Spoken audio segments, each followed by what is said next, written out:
네, 동형암호는 계산을 보호하는 암호입니다.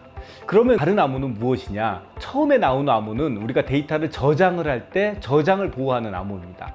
이거는 대칭키 암호라고 불리고요. 두 번째로 나오는 암호는 통신을 보호하는 암호입니다. 암호 기술이 이렇게 발전을 했지만 계산을 하려면 암호를 열고 암호라는 금고에서 데이터를 꺼낸 다음에 그것을 계산을 해서 다시 금고에 넣어야 됩니다. 그 계산하는 동안 나와 있는 데이터들은 해커의 표적이 되겠죠. 이 동형암호를 사용을 하면 금고를 열지 않고도 바깥에서 리모컨으로 조작을 하여 데이터를 가공할 수가 있습니다. 데이터 가공이 끝나면 그때 비로소 꺼내볼 수 있는 거예요.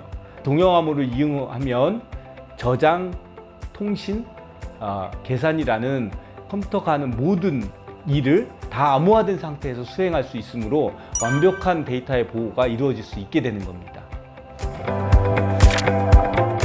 머신러닝 혹은 AI라고 일컬어지는 이제 데이터의 학문이 요즘 대세인데요.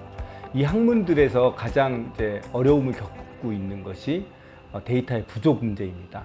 그러니까 존재하지 않아서 생기는 어려움도 있지만 이 데이터를 이미 갖고 있음에도 불구하고 개인의 프라이버시 문제 때문에 활용할 수 없는 경우들이 있습니다. 그래서 데이터의 프라이버시를 보호하면서 머신러닝 혹은 AI를 하려는 연구들이 활발하게 진행이 되고 있는데요. 이러한 분야를 이제 프라이버시 프리저빙 머신러닝 혹은 프라이버시 프리저빙 AI라고 합니다. 그런데 이 프라이버시 프리저빙 머신러닝에 사용되는 기술로는 여러 가지 기술들이 있습니다. 그 중에서도 암호 기술을 사용을 하면 이제 안전성의 증명이 이루어지기 때문에 시대가 바뀌고 컴퓨팅 파워가 늘어나도 안전성이 보장된다는 장점이 있고요. 그러한 기술을 프라이빗 AI라고 부릅니다. 이 프라이빗 AI에 사용되는 암호 기술이 조금 전에 말씀드린 동형암호 기술입니다. 현재 개인정보를 많이 포함하고 있으면서 활용도가 높은 데이터 분야를 찾는다면 바로 그 금융, 의료, 마케팅 분야라고 볼 수가 있습니다. 이러한 이유로 동형암호로 보호하는 우선 대상으로 이런 세 분야를 생각을 하고 있습니다. 그렇지만 이 이외에도 국방이나 교육, 그 다음에 납세 이런 부분에서도 동일하게 이 동형암호를 이용을 하면 개인정보를 보호하면서 여러 가지 중요한 인사이트를 얻을 수 있겠습니다.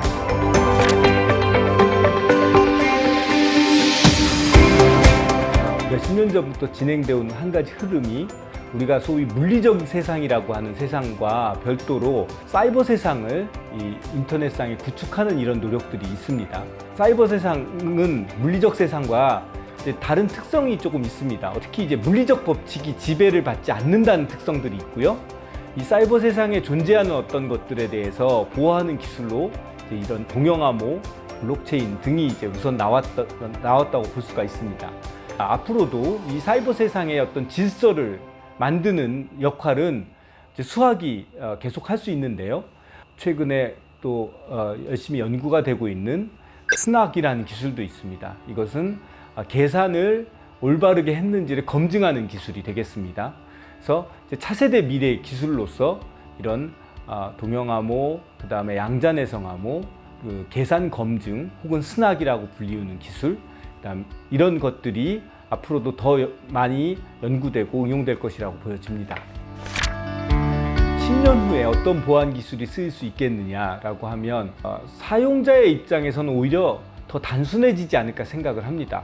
암호 기술이 더 성숙하고 보안 기술이 성숙할수록 그냥 자연스럽게 어떤 일과 행동을 하는데 보안이 이루어지는 이런 세상이 오지 않을까 생각을 합니다. 예를 들면 현재 인증을 한다고 하면 지문을 갖다 댄다든지 홍채를 찍는다든지 어떤 자기적인 행동을 하게 되는데요.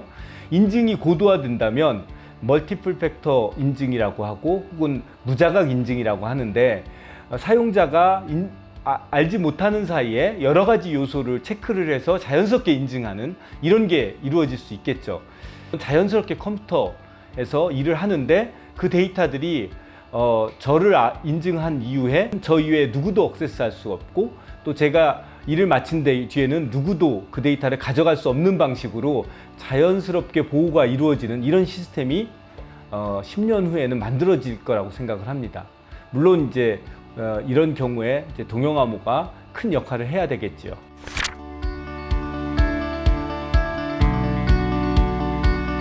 저도 이제 되게 흥미롭게 생각했던 질문이었는데 저는 어떤 계기로 이런 것들을 만들었을까?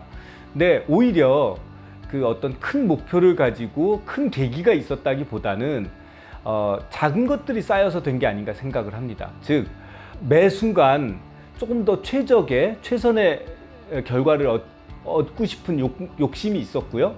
그러다가 보면 오히려 제가 생각지도 않았던 길을 걸어가기도 했던 것 같습니다. 순수수학을 하다가 제가 만든 연구 결과가 얼마나 잘 쓰이는지를 궁금해하였고 그걸 찾다 보니까 조금 더 잘 쓰이는 그런 분야로 조금씩 움직이게 되었는데 그게 이제 현재 제가 하고 있는 암호론입니다. 또 암호론을 연구하다 보니까 제가 만든 것들이 학계에서만 인용되지 않고 산업기술에 직접 사용이 되면 흥미롭지 않을까라는 생각에서 산업계랑 교류를 시작을 하였고요. 근데 이것들을 조금 더 적극적으로 활용하려다 보니까 결국은 이런 창업에도 이르게 된 것 같습니다. 그래서 큰 목표를 가지고 어떤 커다란 계기에서라기보다는 제가 이제 만나는 일들에서 순간순간 최적화를 하다 보니까 여기에 오지 않았나 이런 생각이 듭니다.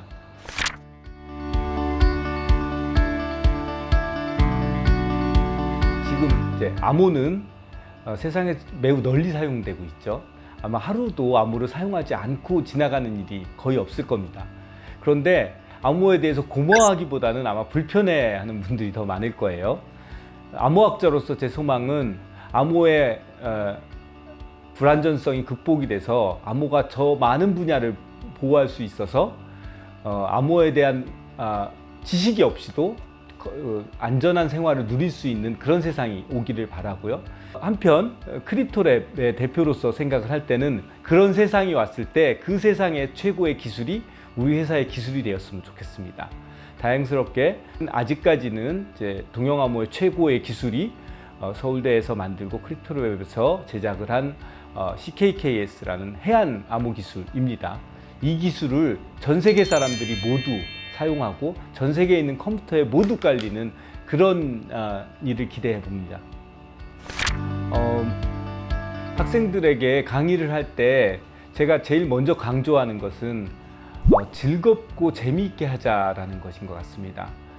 사람은 재미있을 때 힘도 나고 더 많은 일들을 할 수가 있는 것 같아요. 그래서 재미있게 하고 또 하나 강조하는 것은 다 잘하려고 하지 말고 몇 가지 부분들을 내가 잘할 수 있는 만큼을 아주 잘하는 게 오히려 낫다. 그러니까 모든 것을 적당히 하는 것보다는 절반 이상을 포기하더라도 일부를 혹은 내가 좋아하는 것을 아주 잘하는 것이 그게 훨씬 더 중요한 역할을 한다 이런 얘기들을 합니다. 그러니까 강연을 할 때에도 그래서 제가 아는 것들을 가능한 한 많이 전달하려고 하기보다는 한 가지라도 재미있게 기억을 해서 주변 분들한테 와, 나 이런 거 오늘 배웠는데 재밌어 라고 설명할 수 있으면 좋겠다고 생각을 합니다.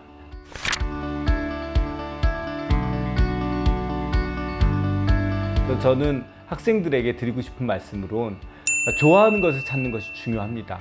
하지만 또한 그 와중에 내가 잘할 수 있는 것, 내가 경쟁력을 갖는 것을 찾는다는 것에도 생각을 계속 해주시는 것이 좋지 않을까 생각합니다.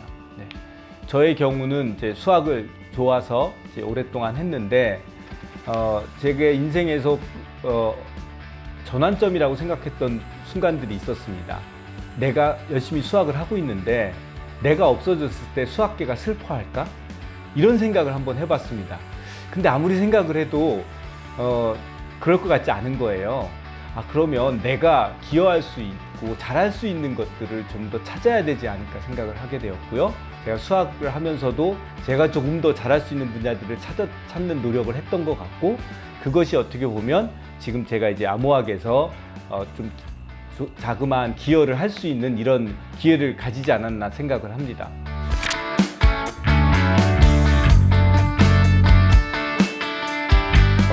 NTIS는 과학기술계에 있는 여러 가지 정보들을 통합해서 관리하는 플랫폼으로 알고 있습니다. 제가 연구재단뿐만 아니라 여러 가지 연구 지원을 하는 기관들하고도 과제를 하기도 하고 또 정보를 제공하고 있기도 하는데요. 그러다 보면 동일한 일을 반복을 하거나 한 가지 정보를 찾기 위해서 여러 군데를 찾아봐야 되는 이런 일들이 있습니다. NTIS는 이것들을 통합하여 관리함으로써 손쉽게 찾아볼 수 있는 그런 통합 플랫폼이라는 장점이 있는 것 같습니다. 제 업적을 정리해서 어딘가에 제출해야 되는 일들은 빈번하게 있는데요. 이런 경우에 다시 다 작성을 하지 않고 통합되어 있는 플랫폼에 있는 결과를 인터페이스로 해서 바로 다운받아서 쓸 수 있도록 시스템이 연결이 된다면 더 많은 사람들이 매우 편리하게 사용할 수 있지 않을까 생각됩니다. 진짜로요?